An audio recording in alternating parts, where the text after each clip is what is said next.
Then P का हो गया कि आपने प्रिपेयर कर लिया, उसको लिख लिया है, लिखना स्टार्ट कर लिया, मतलब उस तरह से लिखा नहीं है। देन आप उसको ऑर्गेनाइज करोगे। अब आपने अपने आइडियाज को, अगर आपको कोई मतलब माइक्रोसॉफ्ट वर्ड में अपने आइडियाज को लिख दिया है, मैं आपको आगे एग्जांपल भी देती हूँ किस तरह से होगा।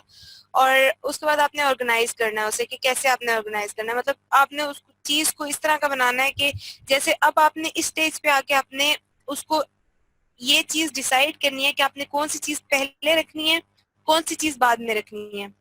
अब रीजंस क्या है ऑर्गेनाइज करने के अपने आइडियाज को, कि आपकी जो भी आपने लिखा है वो लॉजिकल लिखा जाए, कि आपने बिल्कुल मतलब यूं नहीं लिखा पहले की चीज बाद में, बाद की चीज पहले, तो इस तरह से नहीं करना। तो मैंने पहले भी बताया था कि 15 सेकंड होते हैं किसी भी बंदे के पास कि वो ये चीज डिसाइड करता है कि मुझे ये आगे पढ़ना है या नहीं पढ़ना। सिर्फ 15 सेकंड लेता है वो, यानी कि स्टार्ट का जो भी पार्ट होगा, तो स्टार्ट का पार्ट बहुत मैटर करता है।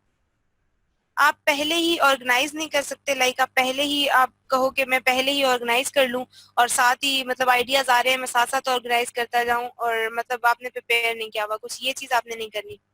आपने पहले उसको लिखना है इस तरह से, उसके बाद उसे अपने आइडियाज को अपने एक पेपर पे लिख लिया या आपने माइक्रोसॉफ्ट वर्ड में लिख लिया है, तो आपने आगे करना है काम। नहीं तो इस तरह आप करेंगे कि आप पहले की चीज बाद में, बाद की चीज पहले, तो आप इस तरह नहीं लिख सकते। आपने पावर के फॉर्मूला को यूज करना है।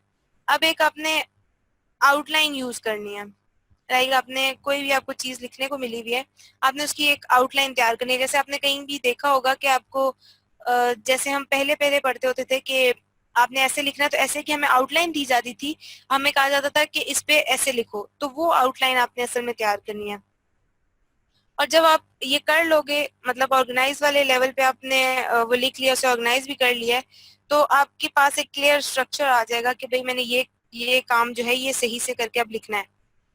अब आपका मतलब फोकस किन चीजों पे होगा, कि आपने अपने रीडर को, जो भी आपका रीडर, चाहे आपका बॉस है या आप किसी के लिए आर्टिकल लिख रहे हो या आपने प्रोडक्ट रिव्यू लिखा है, जो भी लिखा है, तो आपने अपने रीडर को गाइड कैसे करना है। अब आपने अपने आप को सोचना है कि आप एक टूर गाइड हो। अब आपको ये इस तरह से सोचना है, मतलब मैं हर तरह जब भी कोई भी बात किसी को सिखा रही होती हूँ तो यही बताती हूँ कि जो भी आप लिख रहे हो तो आपको अपने रीडर की तरह से सोचना है। लाइक आपको इस तरह से सोचना है कि जैसे आपने वो चीज लिखनी है और आपने ही पढ़नी है, और आप वो रीडर हो गए हो जिस तक आपने अपनी वो बात कन्वे करनी है, आपने उसकी तरह से सोचना है। तो आप सोचोगे कि क्या क्या चीजें मुझे चाहिए हो सकती हैं अगर मैं वो रीडर हूँ।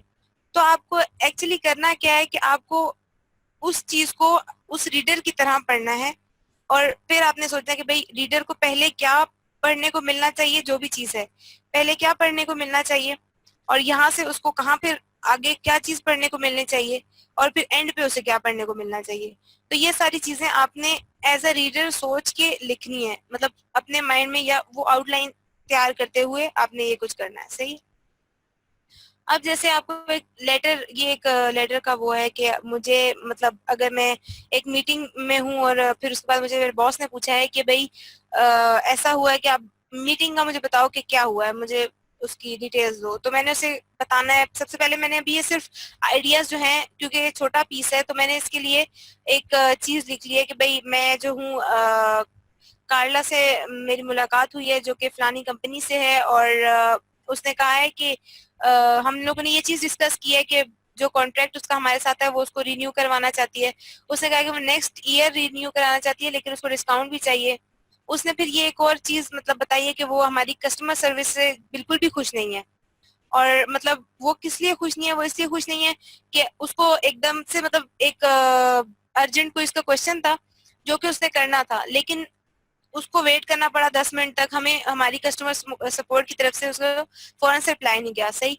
तो उसके बाद मैंने लिखा कि भाई मेरे माइंड में मेरी उससे बातचीत हुई है, तो उसने ये भी बताया कि मैं मालसा जा रही हूँ नेक्स्ट वीक, तो वो मतलब अगले महीने के एंड तक जो है वो बिल्कुल भी अवेलेबल नहीं है, और वो हमारे न्यू सॉफ्टवेयर में बिल्कुल इंटरेस्टेड है। वो चाहती है कि भाई हमें ये सॉफ्टवेयर दिया जाए, वो उसको रिन्यू कर दें हम उसको कॉन्ट्रैक्ट को भी।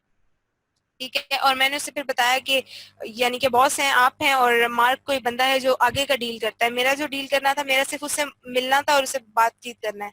अब आगे की चीज आप और मार्क कोई बंदा है उसने करनी है। तो मैंने उसे ये चीज बता दी है, और उसको डिस्काउंट चाहिए, और वो कह रही है कि वो बिल्कुल भी कॉल वगैरह नहीं ले सकती, तो आपसे बात करेगी और उसके बाद जो भी है। ठीक है। ये मैंने अब सारी बातें अपने पॉइंट्स मेरे माइंड में थे, मैंने ये लिख ली हैं।